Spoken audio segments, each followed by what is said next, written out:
All right, folks. John Shinholser here with the McShin Foundation in Richmond, Virginia, with another episode of Get in the Herd. Today, I got Alex Bond with me, one of our star.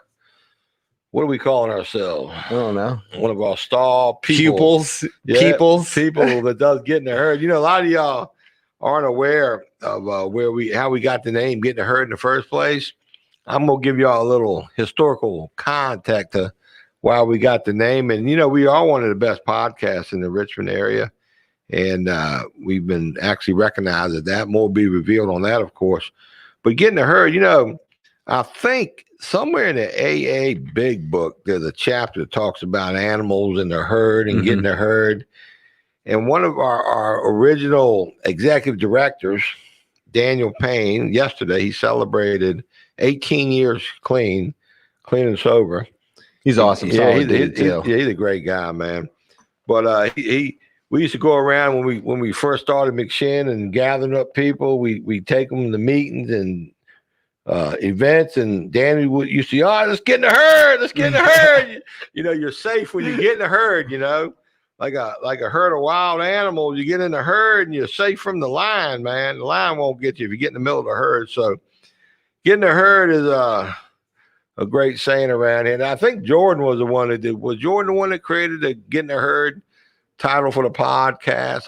I might have been Jordan. I think that him and Jesse had talked about it, and Jesse said, you know, do something. And I think they came up with that together. And the logo suits perfectly. Yeah. Oh, I love it, man. But you know, one of our founding principles here is let newcomers come along and see what kind of talent they got and how they can add value to everything we do here at McShin. See, McShin's an authentic recovery community organization. People don't realize that. You know, me and my wife, we did start it 16 years ago with a handful of people in recovery as our original board members. But one of the founding principles was, the talent all around us, bring them in, let them get involved, see what they're made of, see what they can do. And, I've been watching Alex here progress over the last 9 months or whatever. I mean, you're a fast rising dude for 9 months. You know, I know you helped Winslow with that international project with the light up. Yeah, that's cool. He's been like sharing every day all these lights that I've gotten and all of us have gotten lit throughout the country. So we give newcomers ideas, we give them projects, we put them in front of people with ideas and projects, and we just see what percolates. So, you know, I just want to take a minute and recognize your efforts, Alex, and how well you've done and how proud I am of you for what the value you've added to McShin. So I think you're an incredible rising, newcomer star here in the recovery space. So I really appreciate that. And then Todd, you're over here. It's amazing what a handful of nickels can do for somebody, because you'll never make $1 over here. You already know that. But, you get people with passion and desire and something they like to do, and you give them the tools to do it. And I mean, we've created one hell of a podcast. Yeah, this thing's awesome.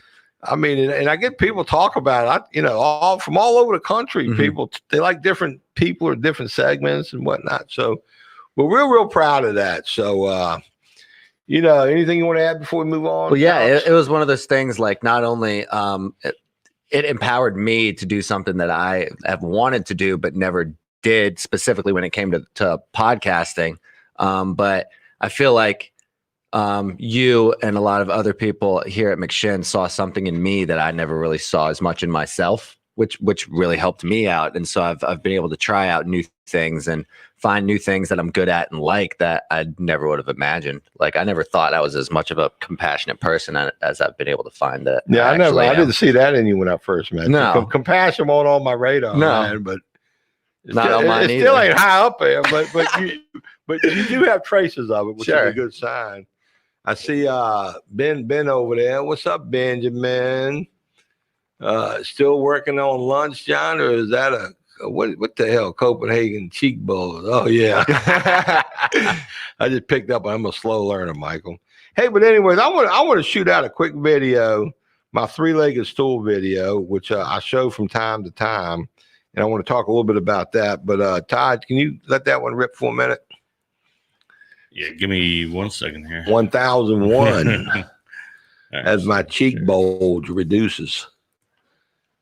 What's the quick overview of the video? What should I be expecting? I think, you'll see. but it's about us, people in recovery, how valuable we are, how important we are, why we need to do what we do. Mm-hmm. Of course, oh, now we're just downloading programs. We're just now getting around to that time. Here I am stroking y'all, how good y'all are. And then we're just showing people all our trade secrets here, right live on Facebook, man. Giving me the last minute here. Right, I got you.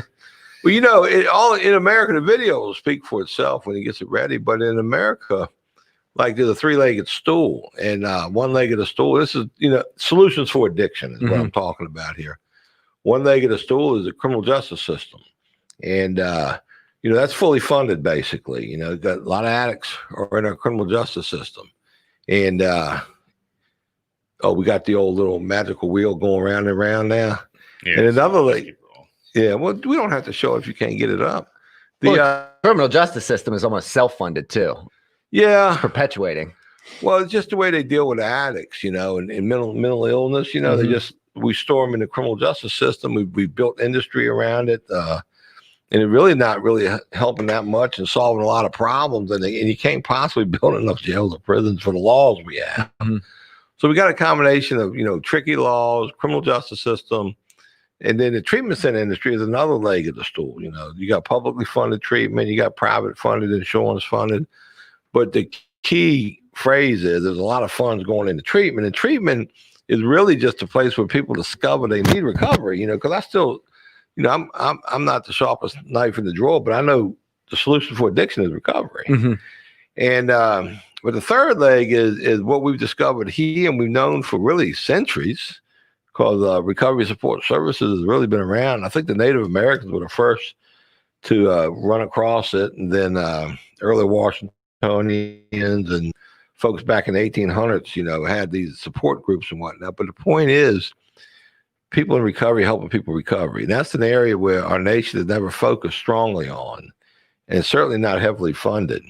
And the evidence shows, not just our evidence, but pretty much across the board, there's 50% reduction in the impact addiction has in our communities when you help a person when they ask for help or need.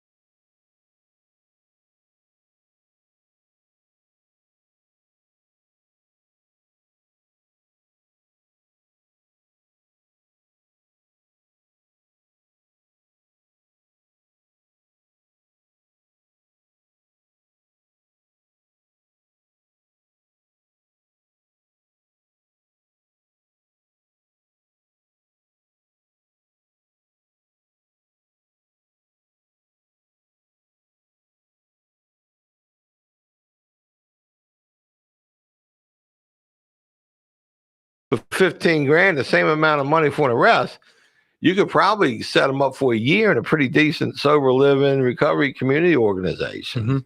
And that showing a 50% reduction in recidivism.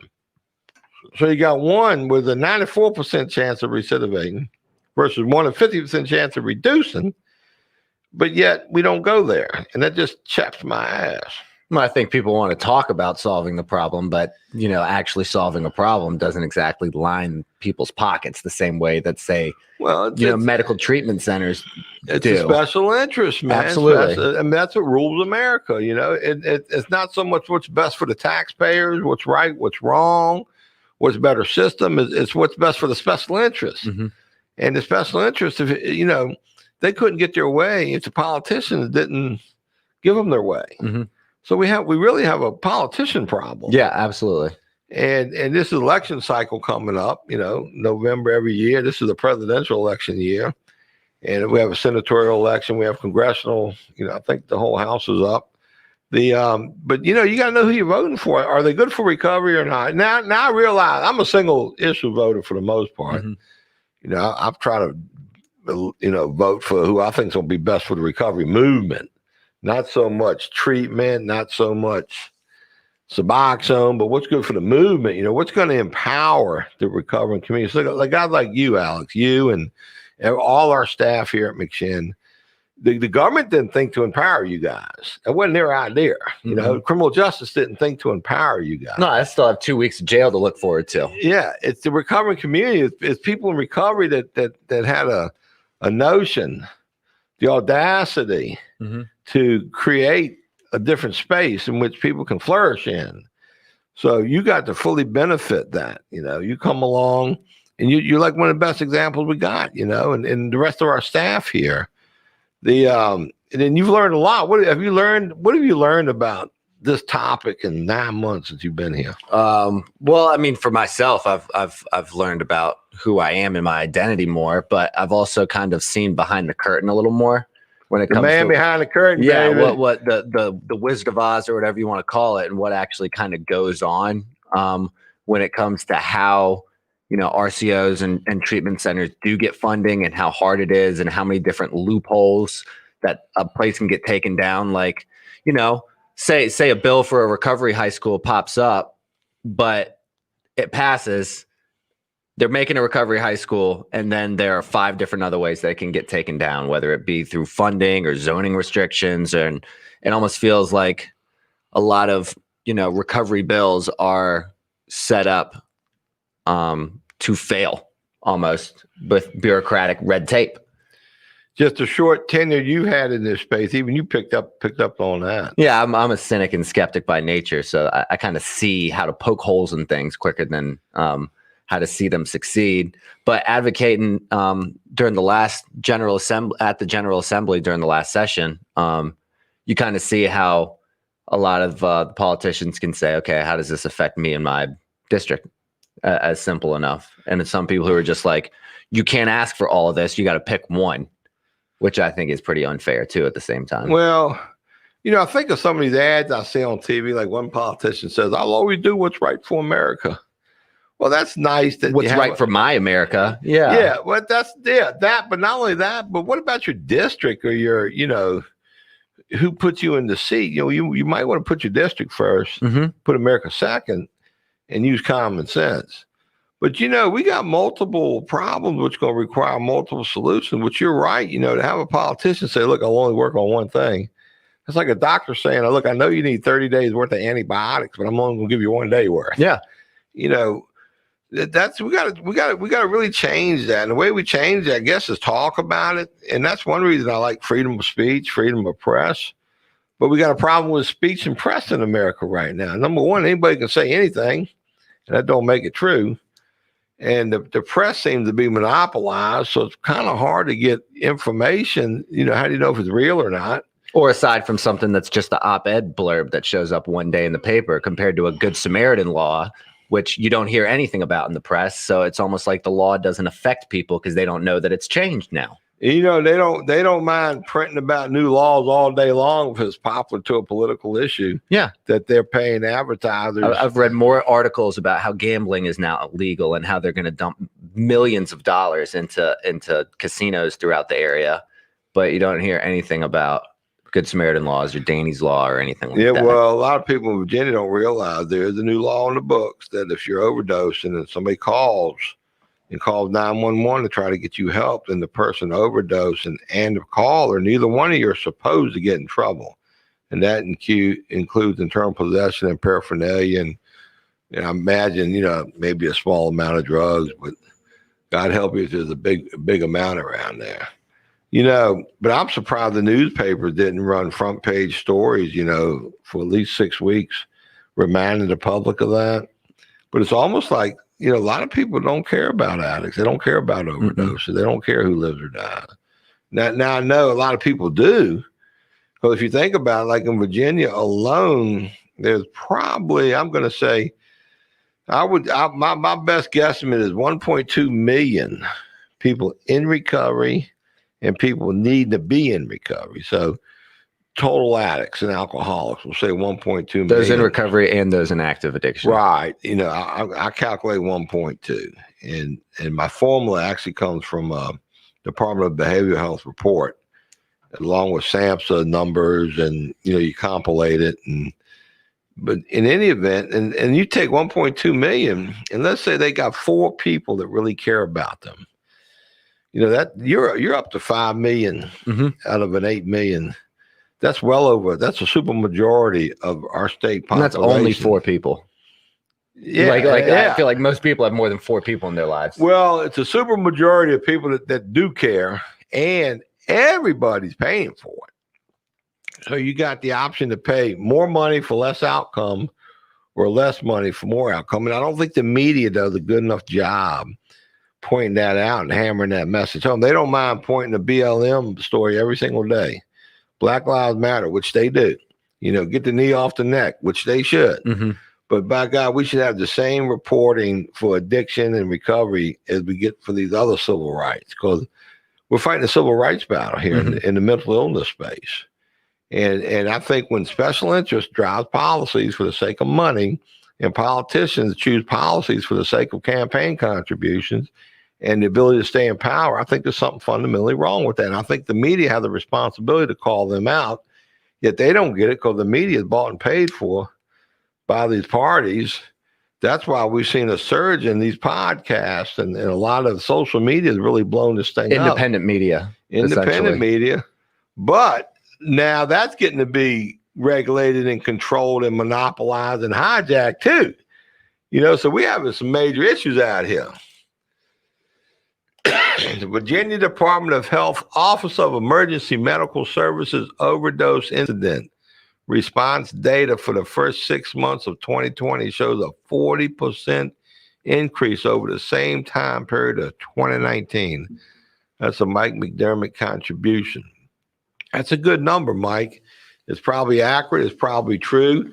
Now, I know some bureaucrats in high places that think this is all COVID related, that the prior 6 months that we were actually in a downturn. So it'd be nice to get those numbers so we can show these pontificators that we've had an issue for a while. It hadn't gone nowhere. Our existing systems don't work. They're basically broken. When I hear stuff like defund the police, I'm thinking, hell, they ought to defund the Department of Behavior, Health, and Developmental Services, what they ought to defund. All this money they're spending in the community across the state for substance use disorders, I don't think it's the best use of those funds. Especially now in Virginia, where if you ain't got no money or insurance, you get Medicaid. Why don't you have a good Medicaid program? But then if Medicaid doesn't go to a bed often, I know it's a lot. It's tough in Virginia. But if you're an addict in Virginia, you got Medicaid. It really doesn't matter if you're alcoholic or a meth addict. They go put you on Suboxone. It seems like that's what they get paid for. That's the solution. Suboxone, and but recovery residences. Detox, same day access to sober living. Same day access to peers, authentic peers in recovery, not bureaucratic, regulated recovery people, but authentic people who can take you around, look for a job, or can help you get, job ready and stuff like that. And, our system, we need to blow it up and rebuild it. That's what I say.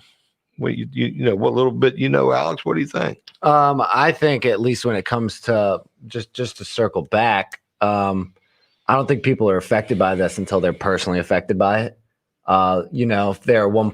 Well, they're all paying for it financially. 2 million addicts, they're going to pay for it regardless. And I know that people are going to actually decide to do something about it or care about it and when it affects them. I think that's natural human nature to not care about something until it affects me. I think it's humans are generally selfish. Loved ones, when people die, a few years go by, it's no longer an issue for them to fight for. So if you look back at the history of Virginia, if we're steadily losing 3,500 people every year just to opiate overdoses and alcohol overdoses and medication overdoses and, maybe car wrecks, just for alcohol related, just those deaths alone. I mean, over 10 years, 20 years, that's 150,000 people. That's a lot of people, but I don't think people, they lose sight of caring after so many years. Yeah. And they could easily be desensitized to it as much as, especially when it comes to alcohol, he's a drunk, not he has a substance use disorder. I feel like it just gets shrugged off as he made bad decisions, so he deals with the bad consequences. Yeah, but I can't get past the part where if if you can spend less money and get a better outcome with tax dollars, I think the taxpayers and the politicians have a responsibility to do the right thing. No, they absolutely do. And I think the citizens and the consumers should support, less taxes and better outcomes. And I'm just, it's almost shameful that the media doesn't constantly hammer that. Mm-hmm. And, remember, a lot of these drug policies, they really are anti-constitutional. They're not right, man. Mm-hmm. I mean, who said marijuana is worse than alcohol? What idiot came up with that, compilation, that idea? But yet, it's a major crime. Well, yeah, the legalization of cannabis would tear down the textile industry. I mean, the paper industry, the food industry, shampoo. I mean, it would completely change how everyone's pockets are lined. Like, again, kind of rehashing it over and over again, but I think the answer to a lot of this is people. Yeah, all of it. I thought that was a good thing. It is a good thing, but the problem is other people would have to completely redo their businesses if they could involve that in their industries. I think it's expensive to develop hemp as we sit today. Or small competitors and small businesses could come in with this new product and tear down Fortune 500 companies quite quickly. Well, look, I'm okay with that, but let's just stick with the criminology part of it. Forget the industrialization side. You've already seen with Altria. Altria is trying to get into the Canadian market with, the legalization of marijuana. They're already trying to get ahead of the curve. Up there, they've already done a couple of different things in Canada to try to get, as far as for whenever the U.S. gets to that point, that they'll be able to hit the ground running. Right. But think about it. Here we are. We're in 2020. 68% of the country wants it legalized, marijuana. They don't want it criminalized. There's a federal bill going to the floor as we speak, but people are still dragging and fighting and watering it down and weakening it. They consistently go against the will of the people about a product that is probably 1/10 the harmful of alcohol. Absolutely. Probably 1/20 as harmful as sugar. And people want to fight for this. And that alone should be, the media should be all over that every single day, exposing these people, exposing why is it exactly you care so much. What special interest is funding your campaign? Where are you making money in this? I mean, this is fundamental exposure of rats. Because the main reason is when it was legalized in Colorado and Oregon, me and you could easily make a dispensary just like that. And the fact that people and big politicians and big business can't have control over having a dispensary every single block means I don't have control over anything. Like it could just, anyone can do it. Yeah, but you can have a winery. Anybody can open up a winery, a brewery. We have a system in place that controls these substances. Mm-hmm. Use the alcohol system. If you want to have a winery, have a winery. If you want to have a distillery, have a distillery. You can't make 200 proof alcohol, though. Most you can do is 100 and something proof. Same with marijuana. You want to have a grow house, have one. Use the alcohol model. Oh, you can't make 200 proof THC, but mm-hmm. You gotta have, we have a system in place. And like right now in Virginia and other states, while our politicians lollygag and political side of this stuff, we got kids that are getting jammed up with, positive urine tests, getting violated on probation, parole. They got to go to jail for 6 months. During that period, they lose their job. The cycle goes on and on and on. And these independent podcasts, as whatever we're called now, the more of these that are out there hammering these guys, we shift from the mainstream media to real media. Mm-hmm. I think we just got to start sending messages and signals all the way around to everybody involved, man. Mm-hmm. I mean, this is, there's room for a little revolution here. Well, it's legitimate public opinion instead of like perceived public opinion. You know what I'm saying? So like mass media and politicians will say this is public opinion, but the more podcasts, as you're saying, say what's actually public opinion, the more legitimate it actually What'd you have, is. Todd? Well, that's one of the things that, Alex and I have had pretty frequent conversations, off the cuff here lately, where we've been talking about, this being National Recovery Month, you've got all these other movements going on that, we're fighting for the same space. We're fighting in the same space to have our voices heard. So, like, I mean, that's the biggest thing. When you've got other movements, whether, I mean, I'm not trying to take away from any other things that are going on, but there's a lot of upheaval right now, and you've got all these voices. That's what one of those videos, that other video that we can't show, that talks about so many people coming into space, carving out a little niche, for themselves when they make a few bucks, but they leave the movement behind. We're forever splintered, it seems like, and that's just. Yeah, because it's such a compassionate, empathetic movement. It's like, yes, you're more than welcome, and then get burnt on it.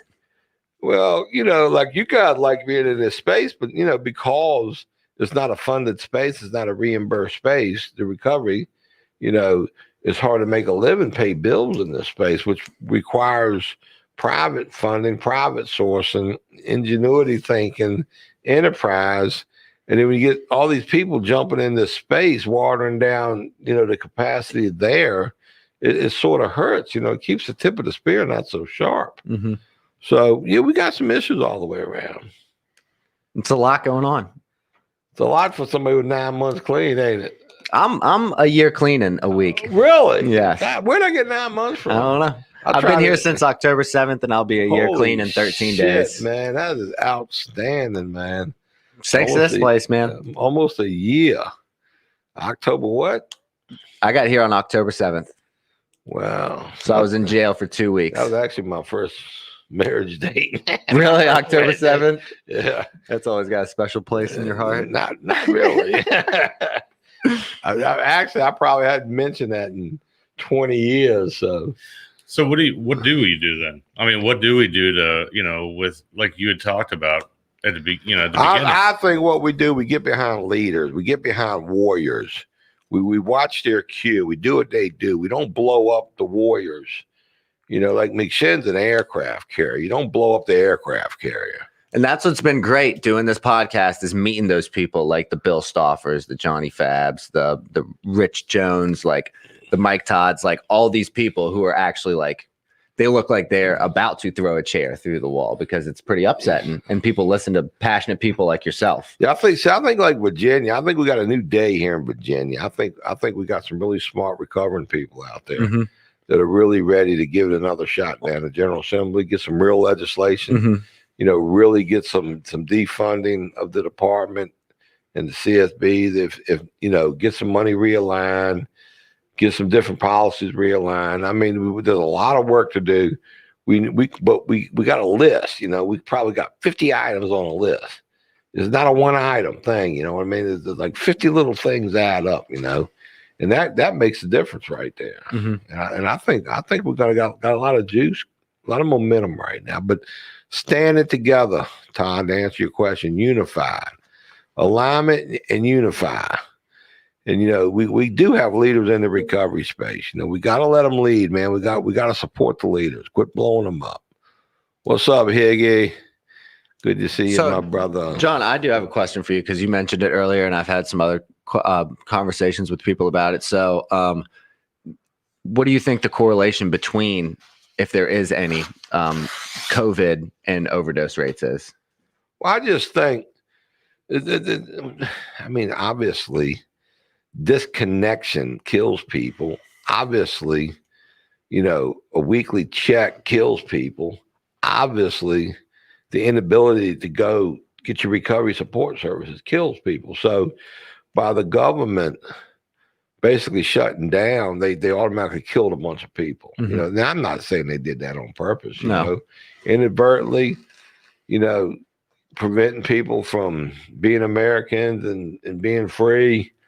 That killed a lot of people. Now, did we save a bunch of lives on the COVID side? Probably, but I know one thing: there's collateral damage to these political decisions, and their solution for our problem is laughable, and we're not even on their radar. And the portion that's on the radar is more funding for existing broken systems and agencies, and that's the laughable part, Look at the state opioid response funding, all the money they threw at these states, and overdose rates, they were already going back up before COVID, nationwide, majority of them. So you can't blame this stuff on COVID. The blame falls squarely on special interests, politicians, collusion, period. You know what I mean? Had they spent a good portion of that money where the evidence shows a 50% reduction in the impact addiction has on our community, we would be a healthier community right now. We would be on our way. But no. And the media doesn't pick up on that and cover it. They don't care to, because they're funded by special interest also. Mm-hmm. So, that's why I like this independent media idea. I just think it's great, man. What's up? I like it. That's because I've had some people who say that, that there was, COVID just came along. It didn't almost affect the overdose rates to any factor. Todd, is that my Carol on there, the one I talked to? Hey, Carol, how you doing? I'm going to call you again, by the way. I've been really, really busy, but you've been on my list every day. I got to finish up my conversation with you. So I'm trying to read what Michael said. So Michael had said, I've already requested the full 2017, 2018, 2019, and 20 through 831 data from the VDH OEMS to see how, if at all, the COVID-19 pandemic has affected overdose incident responses. So then there's probably more left to that comment. I would love to get that data. Well, if anybody can get it, Michael's the man. He can definitely get it. Let's go, Michael. If it's real, you got to make sure they give us the real data too, And a lot of data is inconclusive. They just get what they want, Or it's malleable and able to be manipulated. Like what counts as an overdose? Well, they got time now to manipulate it and cook the books while we're waiting. Mm-hmm. So I don't mean to double back to my original question, but I did want So you asked me a question. Yeah, how do we fight for a seat at the table with all these not special interests, but different people, Black Lives Matter what movements. table are you talking about? Well, right now you got all this stuff going on, like with the mostly peaceful protest. You've got the like Black Lives Matters. You've got all these voices that are crying out right now, and like I said, I'm not taking any validity away from where they're at. Right. But how do we come together? Like you often talk about the AIDS movement. Well, the way you get a seat at the table is you have to approach your politicians. You have to go to these political events. You have to meet these people. You have to show them that you have value to their campaigns, not so much to their once elected, because they don't really care about it. They don't care. They seem to care about getting elected and campaigns, finances, and vote, money and vote. Yeah, so we can use that as leverage. Yeah, so you show up. Well, that allows for. You access to get your message out there. Absolutely. Now, out of fairness, there are, out of the 140 state senators and state delegates, there's probably a solid 20 that really want to help us. They're great people. They understand it. They get it. And it might be another 30 or so that they're okay with this. So we're up to 50, okay? Out of 140. That's about a third. You still need 71, so we're short. I guess where I'm coming from is I would like to see as much universal acceptance and passion go towards this cause as I've seen rally around other causes. And maybe I'm looking at the end product. Maybe I don't know the wars and battles that were that were fought, to get to those places. So, we're back to the media. The media painted addiction as bad, evil, sinister people that don't deserve the time of day. It played out. It began in earnest, like back in the movies like Reefer Madness, Exactly. Just look at the media, look at and then during the cop movies during the 60s and 70s, heroin addicts and junkies and alcoholics, and then the crack epidemic, which was like 5% of America's drug problem, but it got 95% of negative media spin.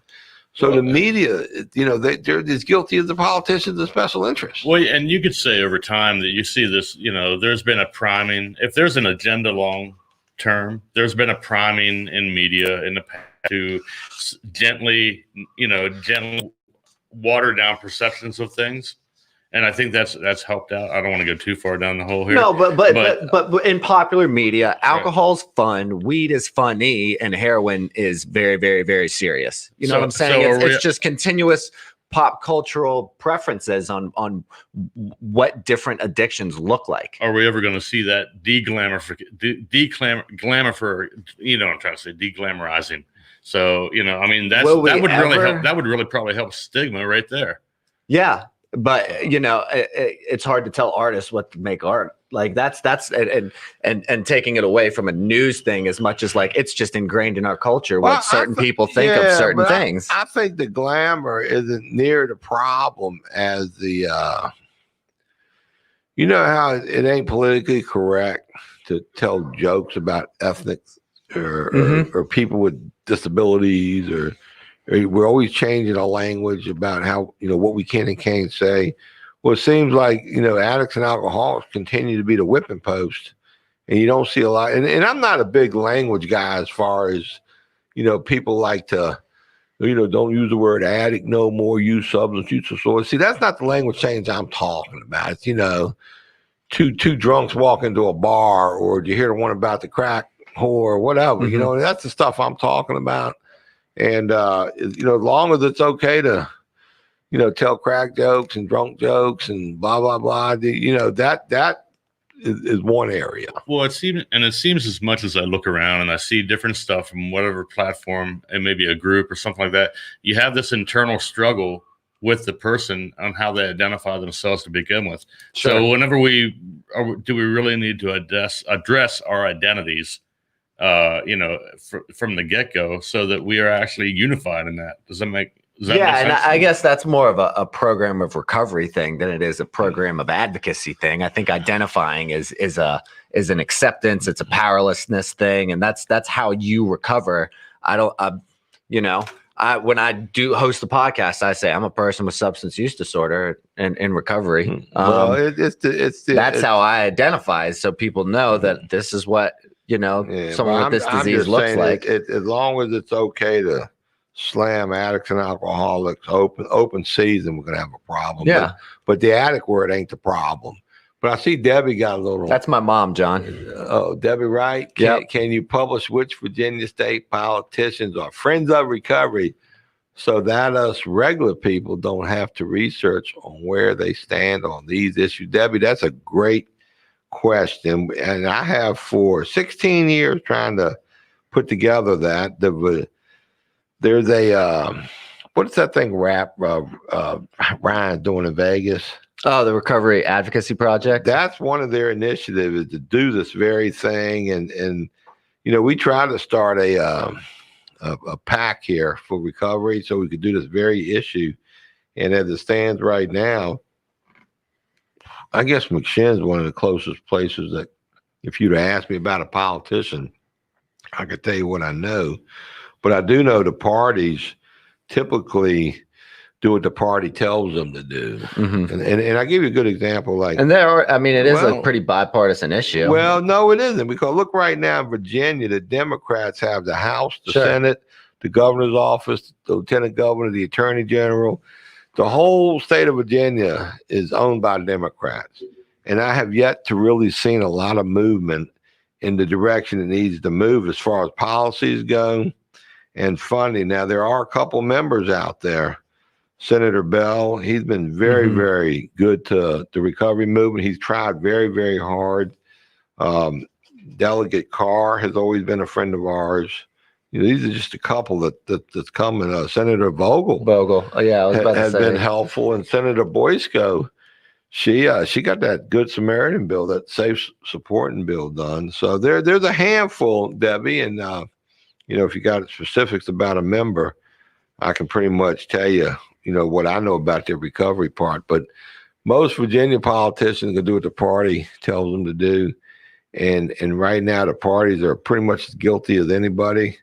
And the proof's in the pudding, because I really haven't seen the governor step up when it comes to the authentic recovery community service support providers. Matter of fact, I see most of these politicians doubling down on their bureaucracies and their policies.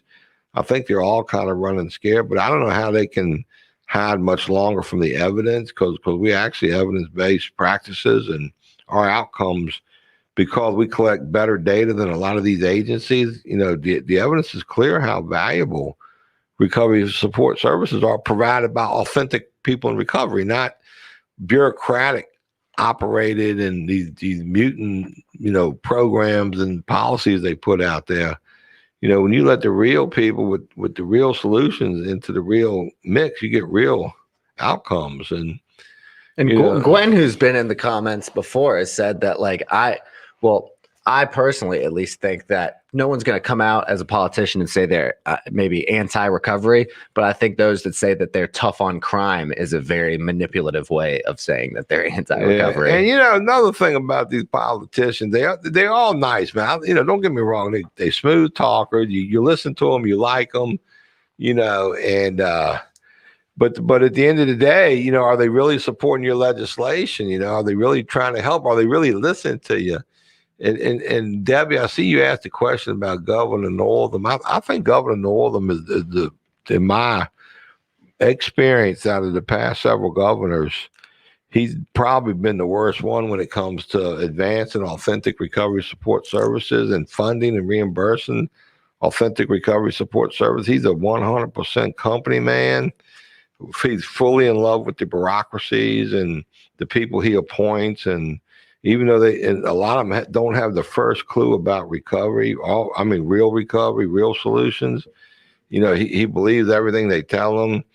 And, a case in point, you look at, for example, in Virginia, a few years back, there was a great article about how abusive Suboxone was. In Southwest Virginia, the most abused drug out there. It's worse to get off of than heroin, too. Not from my experience, but from what I've been told. And then one of the main proponents of the Suboxone epidemic, now that I can say we got a Suboxone epidemic now, which is better than a fentanyl epidemic. Don't get me wrong. Sure. It's a great harm reduction tool. It's not the gold standard people say it is. I think they manipulate that phrase. But one of the main Suboxone people got appointed to be a commissioner here in Virginia. God rest his soul. He did pass away unexpectedly, so I don't want to, belittle or take advantage of that particular point. But the point is, you appoint somebody who created an additional epidemic, and I don't mind politicians playing their games and doing their special interest paybacks and whatever, but for God's sake, can't you support the authentic recovery community service support providers? Can't you throw a little funds at reimbursing these guys for what we do? Since our evidence is real and it does show a 50% reduction in the impact, I don't want to come between agencies and their meat, but it's just time for that third rail, that third leg of the stool, which was one of those videos I was going to have Todd pull up. The timing is here. We're in 2020. We know what works and what doesn't work. Can we support and fund what really works? So that the governor could do a lot. Now, don't get me wrong. I'm not calling him a bad person. He could solve a lot of problems with the stroke of a pen. If anybody knows him or is close to him, he's never once, and the whole time he's been governor, we ain't had to sit down and spoke. I'm the number one institutional knowledge guy in Virginia. If anybody knows solutions for addiction, you would think he'd say, okay, John, what are we doing right? What are we doing wrong? The truth is you do a lot of good stuff. You do some stuff right, but that ain't the stuff bothering me. It's the stuff you're not doing, and the stuff you're doing wrong is the stuff that bothers me. And I would certainly want to know. I'm a businessman. I want to know what we're doing right, what we're doing wrong. I don't go through life totally arrogant, my way or the highway. And how dare you question it? That's just not American, certainly not Virginian.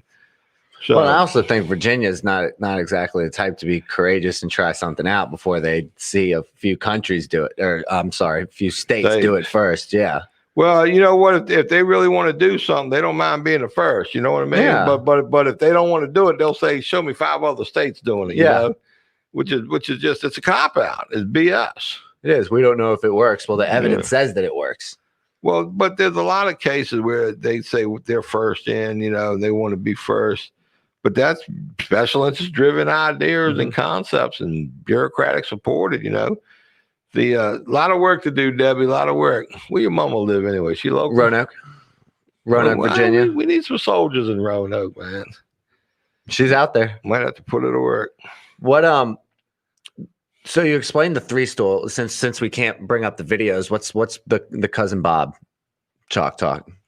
What's like the The three-legged overview of stool it. one. Yeah, we talked about the three-legged stool, but Well, what's the Cousin one Bob- about Cousin Bob? Cousin Bob is when people, whether it can 'Cause actually. I've never heard it before. Well, you gotta watch the video. You Well, I got the live action right here. Well, the video is really clear. A lot of folks come into this space.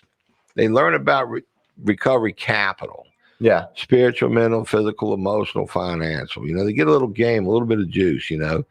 They learn about sober homes, or recovery houses, or recovery centers, or nonprofits centered around addiction. And they can be support service providers. They can be people who just want to bring awareness, stigma reduction. They can be advocacy groups, but they come in here, they learn a lot. And they know we're in the fight for our life. This is like, the women's right to vote movement. You can't have all these women splintered. You'll never get enough people together to get the bill passed. You know what I mean? So all these different people come into this space and they figure out a way to own a piece of it, so to speak. Like, could you imagine like when AA blew up back in the 50s, 60s, and 70s, that everybody that opened up an AA meeting, they owned it. That was their meeting. They made money or lost money. It wasn't part of world service, you know what I mean? Didn't everybody follow the same principles or traditions, They probably would have gone nowhere. They'd probably still be out there struggling. But as it was, they all agreed to a certain set of traditions and principles. Nobody owns it. And everything they did was for the good of the country and the good of the people trying Group to recover. conscious, no Group special conscious, workers. all Yeah. that stuff. Well, the recovery movement kind of needed to work like that. Wasn't meant for, like for me to get a doctor and teach them all about, the importance of detox when somebody asks for help. Give them the help, give them the detox, man. Put them in a sober living, help them out. Look at the outcomes. Look how good they are. But then the doctor realized there's a lot of money in Suboxone. Fuck, I'll open up a Suboxone clinic, get me 1,000 patients at, $300. That'll keep coming back too. Do the math on that. So boom, they're gone. Not only are they gone, but it's like Suboxone's the gold standard. That detox, 5-day detox, coupled with recovery support services, coupled with sober living, coupled with getting a job, coupled with that don't work. That's bullshit. You know what I mean? They came in here, they learned about recovery capital, they hijacked a piece, and because they're a licensed clinical, medical, special interest group, and the politician can actually see the money that can be made in the contributions they can get, they jump all over it. And then you get these people coming here and they open up all these sober houses, and they're doing really good. They're doing great work. They get better outcomes than drug courts and probation, parole, and these tax-funded treatment centers, but yet they get no reimbursements. They start bitching about it, raising hell. Why are y'all sending all the money over there, but not over here? And, then somebody will say, okay, be quiet. And we'll throw you a little bit of money. We'll give you a little conference fee. You go put this conference on. We'll give you $30,000 to do a conference for us. Boom, they got their little piece of the pie. Now we lost a soldier, That's one example after another. I could do 12 straight hours of examples, how people came into this space. They came in for good spiritual purposes, but they saw the money, or they saw the simplicity, just keep it to themselves and, just go ahead and partner with the enemy or whatever. There's so many moving parts here. Mm-hmm. The ability to hijack, manipulate the system, and then profiteer off of it. This ain't the painting industry or the plumbing industry or the electrical industry or the real estate industry or the landscaping industry. This is a health and human service piece that requires unity and spirit. And a bit of delicacy and tact. I mean, I'm all for authenticity, but I think it's also like, that's another. It's a pretty sensitive issue. They already got the professional counselor and professional social worker, but why you want to take an authentic recovery support service provider and professionalize them to where next thing you know, where a recovery coach could spend 6 hours with the newcomer talking them off the ledge. A professional, their hours up in 50 minutes. And if you don't re-hit the clock or the money, we're not going no further. I mean, we need all that. I'm not, I don't want to downgrade PRSs that. and stuff like that. I'm just saying the recovery support service provider was never meant to be a clinical professional. You know what I mean? So we got issues. And we got solutions. What else we got, boys? I don't know. I'm hanging out. We're covering all over the place. So like, would you, do you support federal decriminalization of cannabis then? Totally. Are you kidding me? Should have Yeah. never been outlawed. It should have never been against the law in the first place. It was a historical knee-jerk reaction to political hysteria. Period. Plain and simple. Really, I knew I'd finally get an answer. I've asked this question a couple times to people. me? No, not to you. I've asked it to other people, and they've been like, if they can't answer, they're idiots. Okay, they're either idiots or they're liars or whatever. You know, there's no way. Not only that we lose all this ability to help people and save people and keep people from jail and prison, but we've lost 70 years worth of studies, 70 years worth of clinical trials, studies worth of industrial experiments. You know, we should have hemp plastic wrapping right now, mass produced. You know, hemp puts out more gases, CO2, carbon gases, or whatever, the good kind of oxygen that takes away the bad oxygen, more so than forests do. You know, hemp can replace that quicker than forests. So a product like hemp, we're way beyond the 8 ball on that, you know. And then the marijuana part, oh my God, I think the maintenance treatment capabilities of it are well, I mean, great. look, everybody I know that lost a loved one to opiate, which the kid was just smoking weed, okay, not doing opiates. So, and it's just such a no-brainer to me. I mean, I could talk for hours on what's good about marijuana, why it should be legalized, why it shouldn't have been illegal. And look at the civil rights. You know, our Constitution, these drug laws, these drug policies basically strip consumers of their constitutional rights, which is half the BLM movement problems right now. You know, the Black Lives Matter movement is I would say our drug laws, our drug policies have contributed more to that than anything else, any other single thing in America. The war on drugs. Yeah, I mean, like these cops and they can snatch and grab people off of front porches. You know, no due process, no knock. I mean, look at why we got the Constitution, why we fought the British, because the British was no knocking going in houses, man. So the very things that we created the Constitution for, the very things we don't have no more because of drug policy, because politicians, special interests created this. I don't remember ever taking a vote on the DEA. You know, who gave them so much power? Some elected official along the way. That's not in the Congress nowhere, I don't think. Tina says, thank you for making sense. Well, Tina's easy, man. Hey, Tia Golden, my girl. What's going on? West Coast, huh? Lunchtime out there. They're dealing with their own crisis over there. They got fire. Yeah, you see any 10,000 smoke acres out there where you at? Tell you, I know you got a little bonfire out your way right now. Anyway, we burning up this hour pretty quick, man. All over the map. Yeah, buddy. Time flies when you're having fun, man. I tell you what, man. Well, Todd, you got anything else? What we got coming up? Recovery Fest this weekend, big time Saturday out here. Yeah, so I mean, you guys, we have Recovery Fest this weekend. The Memorial Garden on that is actually going to be live streamed. So for those that do not want to venture out, that are worried about the world of COVID, then you know they can actually watch the live stream. You're going to have a couple speakers and all that. So that will be, and then actually Taya said, you know, the sun is orange, so she can see the fires or the aftermath. So, but yeah, so I mean, the Memorial Garden ceremony is going to be live on Facebook for those that don't want to see it. But yeah, so yeah, Recovery Fest. So Recovery Fest starts here at noon. We got hamburgers and hot dogs free for the taking. We got a big barbecue truck coming out. It's one of the best barbecue joints in the city.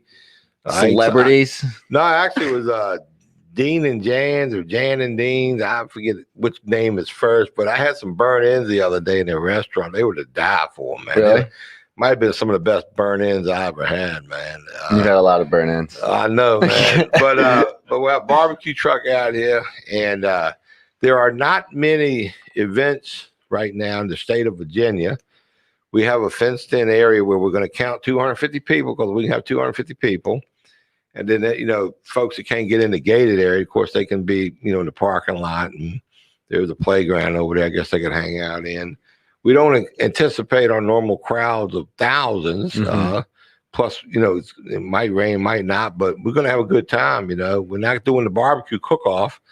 Most of the KCBS championships were canceled nationwide for the full year, Kansas City Barbecue Society.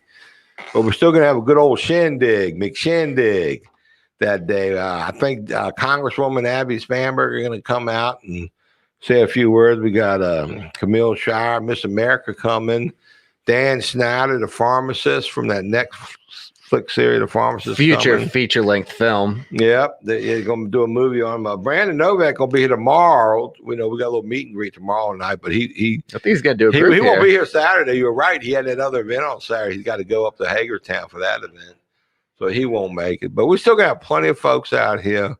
A handful of House of Delegate members will come out. It'll be cool, man. We're going to be facing the voices of recovery. We're going to be CDC compliant. We're going to show the world that we can do mask and social distancing and do it right. Even though we live in what we call herd. What do they call it? Herd mentality. Herd immunity. So it's the herd immunity. It's getting the herd immunity. Yeah, we got a lot of herd immunity out here. So we still haven't had a single positive test since this whole not thing. yet, knock on wood, and I ain't trying to get none either. You know what I mean? So, but yeah, so far we've been blessed. Hopefully this virus will go away in the next 6 months to a year or whatever, get a vaccine or whatever. So, folks, thank you so much for tuning in today. Another great day in recovery here at McShin. Alex, man, once again, I'm really proud of you, man. I think the world of you. Thank you for having me on. Well, thank you for it's always a blast sitting side by side with me, Todd. You got a great radio voice, so we appreciate that. I don't know what that Navy shirt on there. For those of you who don't realize, Todd, you always crush it. Todd even at the last second. And for those of you who don't know, I was in the men's department of the Navy. We called us Marines.